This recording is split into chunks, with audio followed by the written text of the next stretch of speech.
আল্লাহ বললেন, দুনিয়ার সম্পদ আর লোভ আর মোহে তোমরা গাফেল হয়ে গিয়েছো, আখিরাতের কথা বেমালুম তোমরা ভুলে গিয়েছো। কিন্তু আখিরাতে তোমাদের যেতেই হবে, কবরের বাড়িতে তোমাদের ঢুকতেই হবে, ঠিক কি না?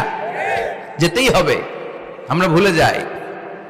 আলহাকুমুত তাকাসুর, অতিরিক্ত পাওয়ার লোভ, বেশি বেশি খাওয়ার লোভ, বেশি বেশি জমানোর লোভ মানুষকে গাফেল বানিয়ে দিয়েছে।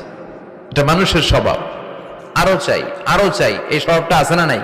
লাগবে। এই আরো আরো আরো চাই, এই স্বভাবটাই মানুষকে কুড়ে কুড়ে শেষ করে দিয়েছে। এত লাগবে কেন তোমার? চাহিদার কোনো শেষ নাই। Unlimited demand of human being. যার আছে বেশি তার চাই বেশি। যার সাইকেল আছে তার হোন্ডা চাই, হোন্ডা আছে তো প্রাইভেট কার চাই, প্রাইভেট কার আছে তো প্লেন চাই, প্লেন আছে তো হেলিকপ্টার চাই, হেলিকপ্টার আছে তো ওইটা চাই, ওইটা আছে তো সেটা চাই।